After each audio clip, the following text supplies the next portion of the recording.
Olá e boas-vindas a mais uma ahm, imersão profunda. A nossa missão hoje é desbravar as profundezas da filosofia da ciência contemporânea e eu já vou avisando que a nossa bagagem para essa viagem é incrivelmente densa. Aham, densa, provocativa e, honestamente, capaz de bugar a mente de quem está acompanhando a gente. Com certeza. Nós vamos mergulhar na tese de doutorado do Otávio Maciel. O título é Primeiro Esboço de um Tratado de Metametafísica. Introdução ao Realismo Complexo. Isso, e especificamente a gente vai focar a nossa lente ali no capítulo 1 do título 1. Exato. É nesse trecho que ele mapeia o embate histórico entre a ciência e uma ideia filosófica muito teimosa chamada de correlacionismo. E mais do que só o problema, a gente vai explorar as soluções de um filósofo francês chamado Quentin Meillassoux. Passando por uns conceitos que parecem tipo saídos de um filme de ficção científica. Coisas como factualidade e criptofísica. Nomes de peso, né? Certo, vamos desempacotar isso. Eu sei que a princípio esses termos soam como se a gente precisasse de uns 3 dicionários abertos ao mesmo tempo em cima da mesa. Quase isso. Mas a essência dessa jornada é, na verdade, um atalho fascinante para entender uma gigantesca virada de chave no pensamento moderno. É sobre como libertar a realidade científica daquela arrogância humana clássica. Aquela de achar que o universo é um palco montado só para nós. O que é fascinante aqui é como essa pesquisa nos convida a dar um passo para trás e questionar a própria fundação daquilo que nós, no dia a dia, chamamos de fato científico. Sabe aquela ideia de que tudo que sabermos é filtrado e moldado pela nossa própria existência? A olhar para a matéria, para o universo, de uma forma radicalmente independente de qualquer observador humano. É uma tentativa de remover os óculos do antropocentrismo e encarar a realidade crua, nua e, como a gente vai ver mais para frente, surpreendentemente caótica. Exatamente. Mas antes de entrarmos nas soluções geniais do Milhaço, a gente precisa entender o grande vilão dessa história toda. O pano de fundo que a tese mapeia, lá no início do capítulo. O inimigo atende pelo nome de correlacionismo. E o que seria isso em termos práticos? É a ideia filosófica de que nunca, jamais podemos conhecer o mundo em si mesmo, a coisa como ela é na sua essência. Nós só podemos conhecer o mundo em correlação conosco. Ou seja, o mundo para nós. É o velho dilema da árvore caindo na floresta. Se não tem ninguém lá para ouvir, ela fez barulho. Para um correlacionista estrito, a gente só conhece o barulho para nós. E aí que a narrativa filosófica da modernidade se complica muito. O argumento que o Maciel levanta, que a ciência foi essencialmente sequestrada por essa visão ao longo dos séculos. Ele detalha um processo que o Milhaço identifica e que ganha muita força a partir do pensamento do Immanuel Kant. Um processo chamado de retrojeção. E para entender isso, imagina uma burocracia epistemológica. É como se a filosofia moderna tentasse impor um carimbo inútil de validade em tudo que a ciência empírica descobre. Mas espera aí, bancando o advogado do diabo por um segundo. Faz sentido a gente pensar assim, não faz? Como assim? Afinal, nós só experimentamos o mundo através dos nossos próprios cérebros, dos nossos olhos, dos nossos ouvidos. Como é que a filosofia moderna estaria errada em dizer que estamos presos nessa bolha de percepção? Como funciona esse carimbo burocrático na prática? É uma excelente objeção porque, de fato, parece muito intuitivo, mas vamos olhar para o exemplo clássico que derruba essa intuição, que é a questão do fóssil ancestral. Ah, o fóssil. Imagina que um cientista passa anos em escavações, faz testes de datação por decaimento radioativo, cruza dados geológicos e anuncia com toda a segurança que aquele fóssil tem 100 milhões de anos. Esse é um enunciado sobre uma realidade que existia muito, mas muito antes de qualquer homínide sequer sonhar em caminhar pela Terra. Não havia olhos ou ouvidos humanos lá. No entanto, o filósofo correlacionalista chega no laboratório e, burocraticamente, obriga o cientista a adicionar uma nota de rodapé invisível. Para esse filósofo, o enunciado científico correto deveria ser tipo: este fóssil tem 100 milhões de anos para nós hoje. Olha só que loucura. É uma amarra que aprisiona a matéria ancestral à nossa percepção humana atual. É quase como dizer que o passado profundo, os dinossauros ou a formação das galáxias precisassem da nossa permissão cognitiva de hoje para terem existido lá atrás. O que é um absurdo tremendo se a gente pensar na vastidão do tempo geológico cósmico. É como assumir que a luz de uma estrela morta só viajou pelo vácuo do espaço porque nós estaríamos aqui para apontar um telescópio para o céu. Precisamente. E o argumento provocativo que o texto constrói aqui é que isso não parou por aí. A situação piorou com o tempo. Nós entramos no terreno do que é chamado de correlacionalismo radical. Essa vertente aprofundou tanto, mas tanto, a separação entre a natureza, vista apenas como um mecanismo morto e calculável, E a cultura humana vista como o único reino da liberdade, da linguagem e do significado.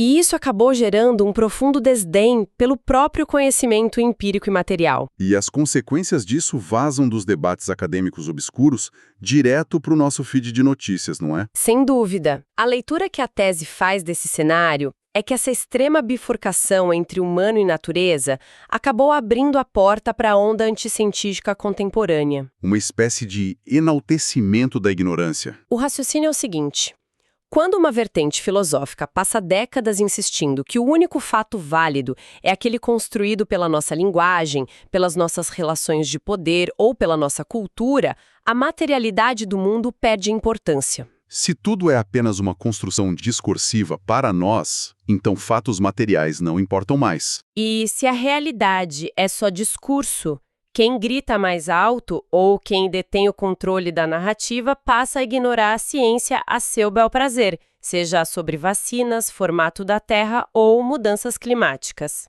Aqui é onde a coisa fica realmente interessante, porque a gente sai do diagnóstico do problema e vai para o contra-ataque. Para combater esse sequestro da ciência, o Quentin Meillassoux propõe uma saída genial chamada de materialismo especulativo. A ideia central, pelo que a gente vê no texto, é parar de tentar humanizar o universo inteiro. Em vez disso, ele propõe que a gente volte o nosso foco para o grande lá fora, o grand dehors, no francês original. É um domínio de realidade que é magnífico, vasto e totalmente, absolutamente indiferente à nossa existência. O universo não se importa se estamos aqui acordados, dormindo ou se fomos extintos. E para acessar esse grande lá fora, contornando a armadilha do correlacionalismo, o Meillassoux introduz o conceito de factialidade. A palavra parece difícil, mas vamos destrinchar. Em termos simples, ele argumenta que a única coisa absolutamente necessária e garantida no universo inteiro é a própria contingência. Contingência no sentido de que tudo pode mudar a qualquer momento. Exato. Para usar uma analogia bem visual, imagina que a realidade é como um jogo de dados rolando eternamente. A física tradicional tenta descobrir quais são os números nas faces dos dados e prever como eles vão cair. O correlacionalismo diz que os dados só existem quando a gente olha para eles. A factialidade diz o seguinte: a única regra absoluta e inquebrável desse jogo é que os dados têm que rolar. Mas os números pintados nas faces, o peso dos dados e até a mesa onde eles caem podem mudar repentinamente sem aviso. E sem nenhuma razão oculta para isso. Tudo, as leis da física, as partículas elementares, a constante da gravidade, pode ser diferente amanhã. Ou deixar de existir, sem nenhum plano cósmico subjacente. A única regra fixa é que não há regras fixas garantidas eternamente. Mas peraí, isso me gera uma dúvida gigantesca. Se tudo é puramente contingente, se amanhã a gravidade pode virar uma força de repulsão em vez de atração sem motivo algum, como é que a ciência empírica sequer funciona? É uma ótima pergunta. Como é que a gente constrói pontes, prevê eclipses com séculos de antecedência ou manda sondas para Marte? Se não tem regra, a ciência não deveria desmoronar? Essa é a grande charada. E a resposta que o materialismo especulativo dá reside no que o Meillassoux chama de gesto galileico. Tem a ver com a matematização da natureza? O universo pode ser surdo, cego e mudo aos dramas e sentimentos humanos. Mas ele é, ao mesmo tempo, inteiramente matematizável. A matemática não tem qualidades humanas. Ela não sente o cheiro de uma flor, nem se emociona com o pôr do sol. Ela lida com qualidades primárias como geometria e quantidade. E é através da matemática pura, e o Massel dá destaque para campos como equações não lineares, conjuntos transfinitos e teorias do caos, que a ciência consegue tocar nesse realismo independente de nós. As equações conseguem descrever o mundo sem precisar que o mundo faça sentido de forma narrativa para o ser humano. O que nos leva a uma diferenciação muito sutil que o Massel faz no texto, e que é brilhante, porque a gente pode acabar confundindo as coisas. Ele explica que o materialismo especulativo tem uma relação íntima com essa matematização dos fatos. Mas isso não significa ter uma devoção cega aos cientistas ou a teorias passageiras. Se conectarmos isso a um panorama mais amplo, a tese contrasta o materialismo especulativo com duas posturas muito comuns hoje: o positivismo e o cientificismo. O positivismo é caracterizado ali como uma crença monoteorética. É aquela pessoa que pega a teoria científica dominante de hoje e diz: pronto, descobrimos a verdade definitiva e absoluta do universo. Fim da história. Já o cientificismo é o extremo oposto, uma visão polirevolucionária. É aquela postura que olha para a história e diz: o paradigma científico sempre muda. O que é verdade hoje é mentira amanhã. Então a ciência é só um desfile de teorias sucessivas. O cientificismo acaba trocando a ciência empírica pela mera história da ciência. E o materialismo especulativo do Meilesel rejeita os dois. Ele não se curva a uma teoria dogmática, nem cai no relativismo de achar que tudo é só fase. Ele se submete ao coração matemático profundo, Que está sempre tentando tatear, descrever e formalizar a realidade crua dos fatos e da contingência. E por falar em realidade crua e contingência, isso nos traz a imagem mental mais chocante e arrebatadora de todo esse material: o domínio do hipercaos. Pensa bem, nós não estamos falando daquele caos normal do dia a dia, tipo o trânsito na hora do rush. Ou sequer do caos da física tradicional, como o movimento de um pêndulo duplo. Que, no fundo, ainda segue certas regras probabilísticas. O hipercaos do Miasol é outra fera. Ele não tem ritmo, não tem necessidade superior, não obedece a ciclos de tempo de criação e destruição. Mais perturbador ainda, ele é capaz de criar coisas absolutamente do nada. É a pura irrupção ex nihilo. É a imprevisibilidade no nível mais absoluto e aterrador possível. O espaço e o tempo não são containers seguros. Eles próprios podem ser alterados ou destruídos pelo hipercaos. Eu estava lendo essa parte e, cara, eu me deparei com uma metáfora que explodiu a minha mente. Ele detalha a questão da factualidade e de um negócio chamado fissuras ônticas. As fissuras ônticas. E para ilustrar isso, ele traz a imagem de uma fulgurita irruptiva. Me corrija se eu estiver errado, mas para quem nunca ouviu falar, uma fulgurita é basicamente um raio fossilizado, certo? A sua descrição está perfeita. É aquela escultura de vidro, geralmente em formato de raiz oca, que se forma instantaneamente no solo ou na areia da praia, quando um raio atinge o chão. A temperatura descomunal do impacto derrete a areia em uma fração de milissegundo. E cria essa cicatriz física, que é a impressão exata e estática de uma descarga elétrica totalmente violenta e imprevisível. A metáfora é exatamente essa. A fulgurita representa na filosofia o que ele chama de fissura ôntica, uma descontinuidade radical na malha da realidade. E aqui vem o soco no estômago do antropocentrismo. Para ele, o próprio sujeito humano, aquele ser pensante, que senta, reflete, sente angústia existencial. E escreve tratados complexos sobre a contingência. É apenas mais uma fulgurita irruptiva.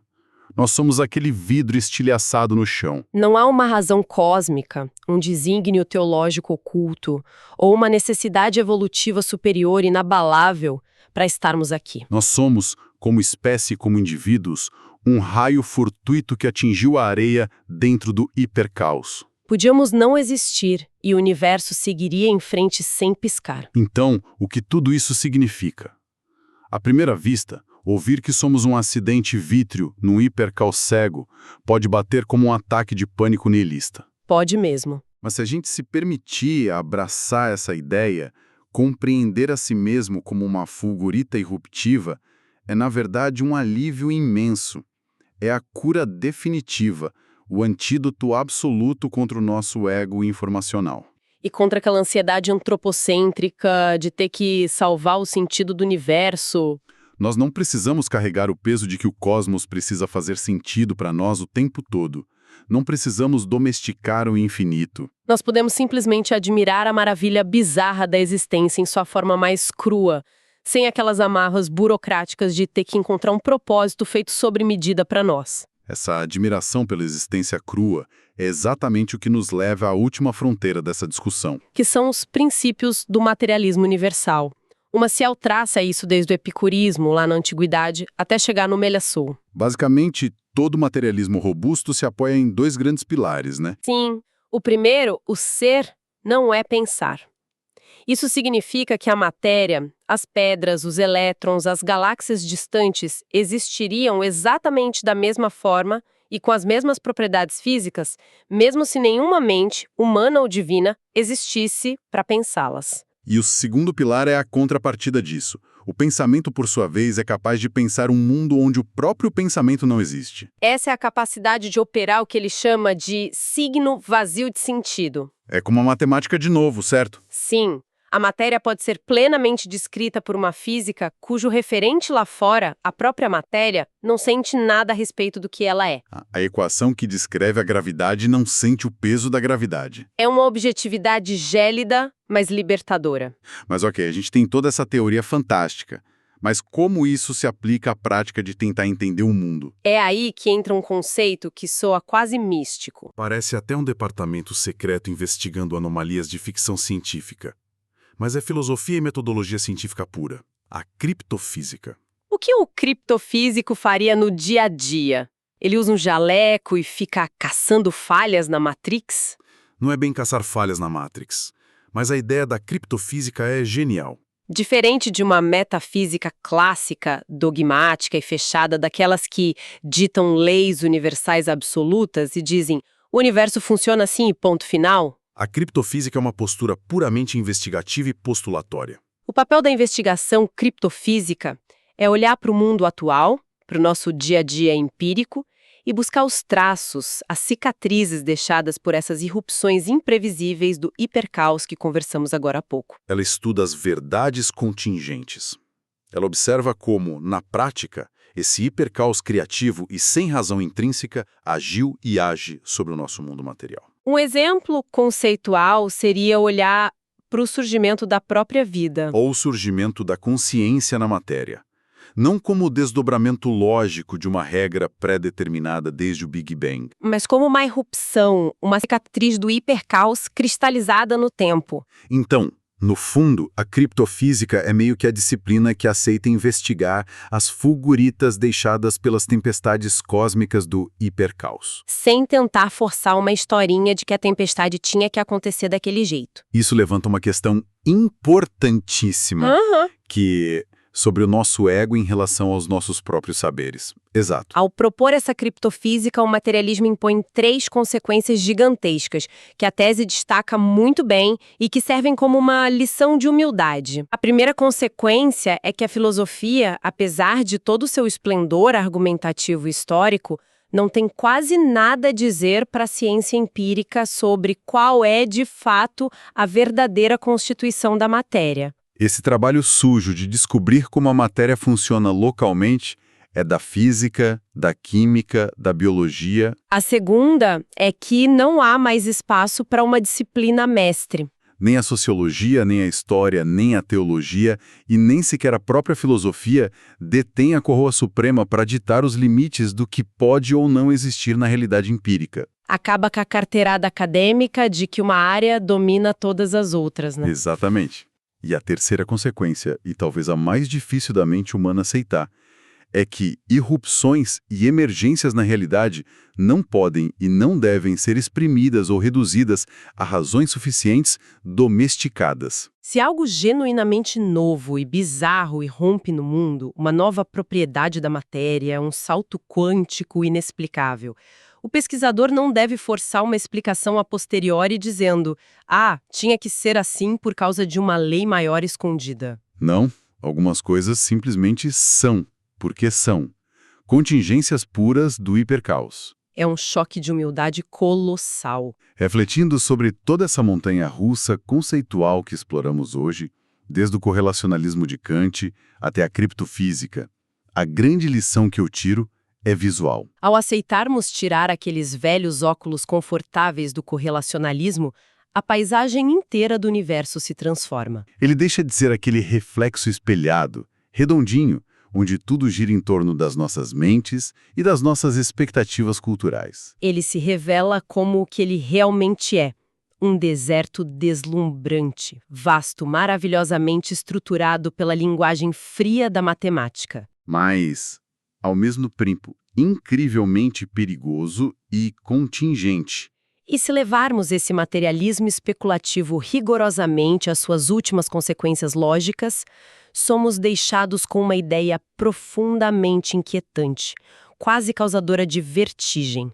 Se aceitarmos de coração que a contingência absoluta é a única necessidade real que existe, então as leis físicas que nós conhecemos tão bem, da gravidade que nos prende no chão, ao eletromagnetismo que faz nossos corações baterem, são, na verdade, apenas hábitos temporários de um hipercauso insondável. São leis que poderiam mudar a qualquer instante, em qualquer lugar do cosmos, sem nenhum aviso prévio ou motivo aparente. E se esse for o caso, o que realmente significa a nossa sensação de estar seguro sobre o nosso conhecimento do mundo? A própria fundação da nossa estabilidade material deixa de ser uma garantia inabalável e se torna em si mesma um milagre fortuito, uma maravilha temporária a ser celebrada e investigada dia após dia, e não um direito eterno adquirido pela humanidade.